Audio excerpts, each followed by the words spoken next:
In this presentation, we're going to discuss boards of review. So boards of review and not board of reviews? That's right. A scout is, of course, grammatically correct. Now, where does it say that? Oh, it doesn't actually say that, but Okay. I know. Boards of review is the right way. Can I go on now? You do. You go on and on and on. First, we're going to discuss common elements to every board of review. Then the particulars for tenderfoot through life rank and Eagle Palm boards of review. There are separate presentations addressing Eagle boards of review, appeals to boards of review, and boards of review under disputed circumstances. After a scout's completed the requirements for any rank or Eagle Palm, he appears before a board of review. When my new scouts see the phrase board of review, they seem to get a little nervous. Yeah, mine too, but they usually feel better once they've actually participated in a couple of boards of review. Yeah, I mean, a board of review should be something that the scout looks forward to, where he can give his opinion of what's going on. Well, the purpose of a good board of review is to determine the quality of the scout's experience and to decide whether he's qualified to advance and encourage him to continue on. So what determines if he's qualified to advance or not? We'll get into that, and qualified is an important and sometimes misunderstood phrase. Okay, but I really want to talk about that because I think it's important to understand. Before we do, though, let's cover some of the very basic things about boards of review. Okay. I think one of the most important concepts is timeliness. Because a board of review date becomes the effective advancement date, opportunities for boards of review should be scheduled monthly so scouts aren't delayed in beginning time-oriented requirements for the next rank. How does a scout qualify for a board of review? Well, when a scout's completed all the requirements for a rank, he's ready for a board of review. A scout can't be denied this opportunity. When he believes he's completed all the requirements, including a Scoutmaster Conference, it is up to the unit leader and the committee to assure a board of review is held. So once the book is signed, he asks for a board of review? Well, naturally a scout will ask this, but it's also the direct responsibility of the unit leader and the committee to make sure it happens. Scoutmasters, for example, don't have the authority to expect a boy to request a board review or somehow to defer this request to him or to ask him to perform beyond the requirements in order to be granted one. So we don't want to just leave him hanging there wondering what happens next. Exactly. We want to be supportive and encouraging and make sure the scout understands when and where the next board of review opportunity will be. Okay, that makes sense. Now, who's on the board of review? Well, a board of review must consist of no fewer than 3 members and no more than 6. Unit leaders and assistants may not serve on a board of review for a scout in their own unit. So an assistant scoutmaster isn't allowed to sit in on a board of review? That's right. Neither can a scoutmaster. Can I be on a board of review for my own son? Well, no. Parents or guardians may not serve on a board for their son. I should note that the candidate or his parents or guardians shall have no part in selecting any board of review members either. When he gets to his board of review, it's preferred that a scout be in a full field uniform. He should wear as much as he owns, and it should be as correct as possible with the badges worn properly. I heard the word preferred there. I always thought that scouts had to be in full uniform for a board of review. You're right. That's what you heard, preferred. A uniform is preferred.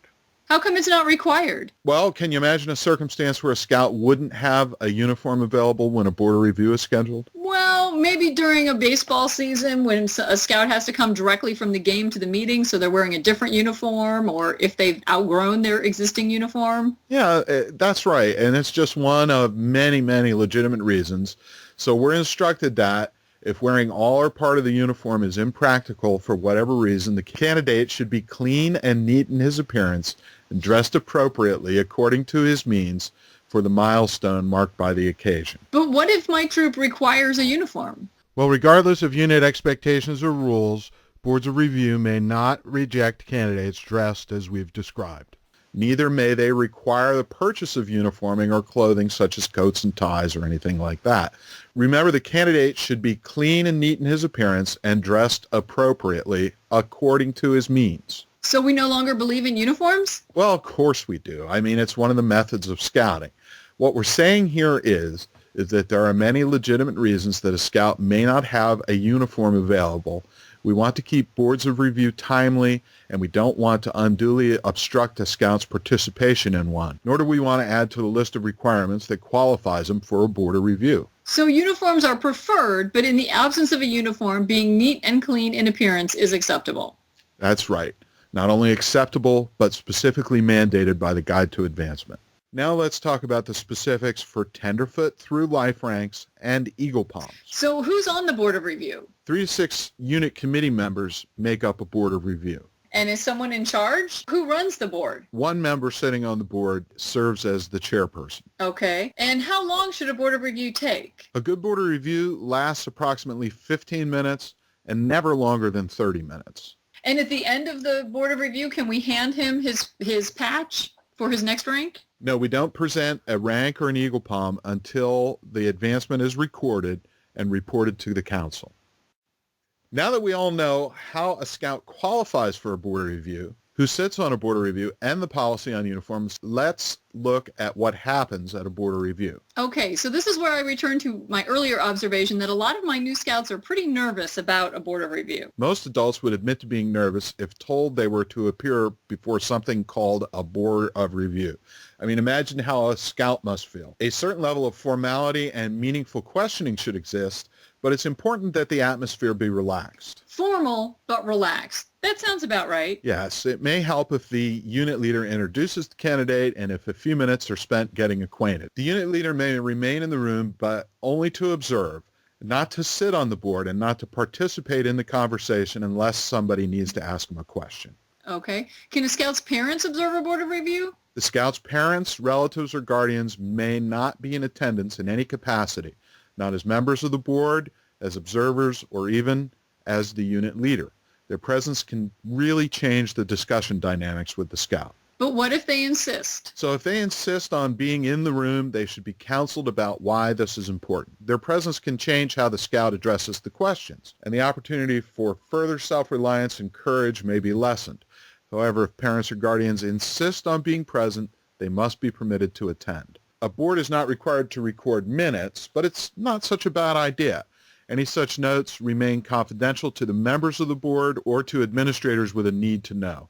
These may be used in preparing a follow-up letter should the scout be turned down, and they can be helpful in an appeal process. In any case, once a Board of Review approves a scout or a subsequent appeal is completed, all these notes are considered confidential and they need to be destroyed. Does a scout get tested on his requirements at a Board of Review? No. The Board of Review is not a retest or an examination.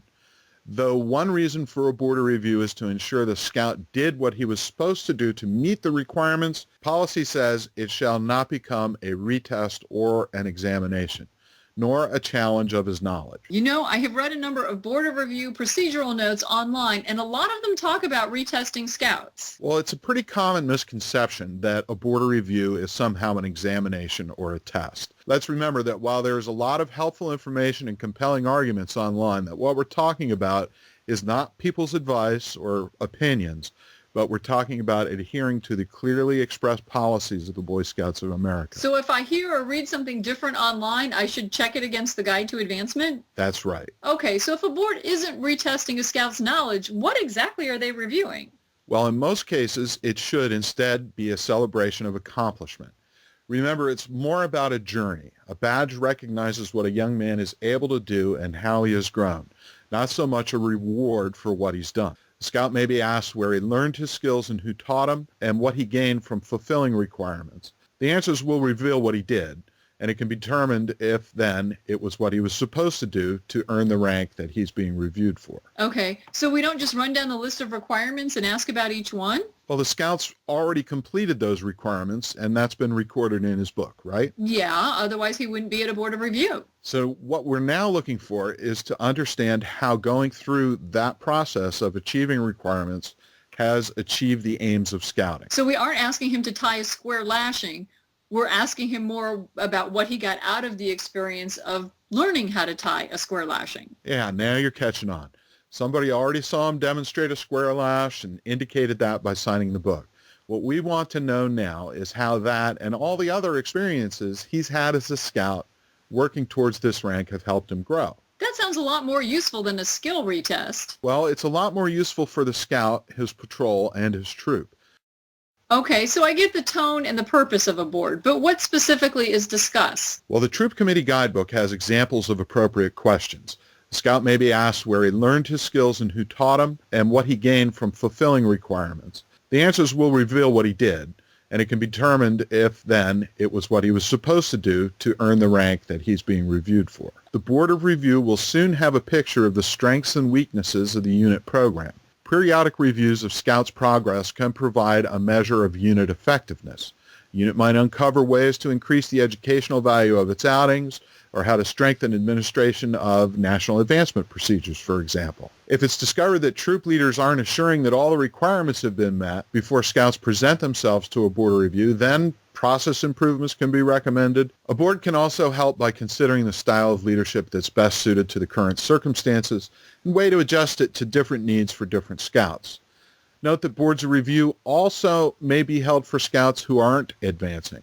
Much can be learned from them as well. Okay, so now I see that a board of review is not just a review of the impact the program has had on the scout, but also of the way the unit presents the program. So at some point, the board has to decide if a scout is qualified or not. I'm still not sure I understand what qualified means. Well, naturally, qualified means that a scout has completed the requirements for the next rank, right? These will include things like scout spirit and active participation, and in the higher ranks fulfilling a position of responsibility.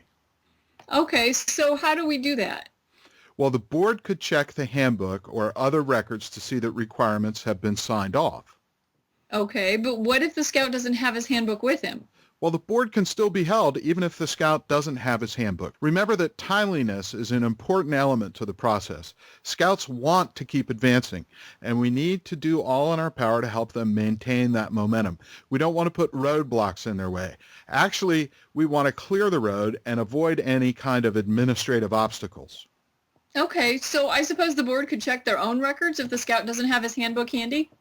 That's right. They could also hold the review and make their decision contingent on checking the handbook later on. Okay, so then qualified means that the scout has completed the requirements. Is that it? It also means that a scout has had the experiences and growth to move on to the next rank, and that a young man accepts scouting's ideals and meets good standards in his life. Okay, so how does the board make this decision? Well, once they've reviewed the scout, they ask him to step outside for a moment. They discuss what they've learned and vote on whether the scout is ready to advance. To approve awarding a rank or an Eagle Palm, the board must agree unanimously. If the members agree a scout is ready to advance, he's called in and congratulated. The board of review date then becomes the rank's effective date, not the subsequent court of honor when the scout receives a patch. Okay, what happens if the board does not agree that the scout is ready to advance? So if the board doesn't all agree, every effort should be made to deliberate with careful consideration of each member of the board's perspective and in sufficient detail to avoid any kind of factual misunderstandings there may be. It's appropriate to call the candidate back if additional questions may clarify the situation. If the board does disagree, the scout shall not be informed about the specifics of the conversations they've had or any arguments that are taking place amongst board members. So he wouldn't be told what the vote was or who voted for or against his advancement, just that the board did not agree. Yes, that's right. The nature of arguments and discussions is confidential to the members of the board. If a board decides not to approve a scout for advancement, then he needs to be informed of that and told what to do so he can improve. If it's thought that a scout before his 18th birthday can benefit from an opportunity to properly complete the requirements, the board may adjourn and reconvene at a later date. If the candidate agrees with this, then if possible, the same members of the board should reassemble at this later date. If he does not agree, then the board must make its decision at that point. In any case, a follow-up letter must be promptly sent to the scout who is turned down. It should include actions advised that may lead to advancement and also an explanation of applicable appeal procedures. So we have other presentations on many advancement subjects. That's right. The hits just keep on coming. Okay, so if you have other questions about boards of review, please consult the Guide to Advancement 2011. You can also speak with your district and council advancement coordinators. Right. It's important to start there, but if you're still stumped, you can email the National Advancement Team at advancement.team@scouting.org. So I'm Lisa. I thought I was going to be first this time. Oh, all right. Well, go ahead. Be first. We already said it. Well, go ahead. We'll fix it in the editing later. Okay. I'm Clark. And I'm Lisa. Until next time. You know, every once in a while, it's not bad if I'm first. Until next time. Until next time. Thanks, folks.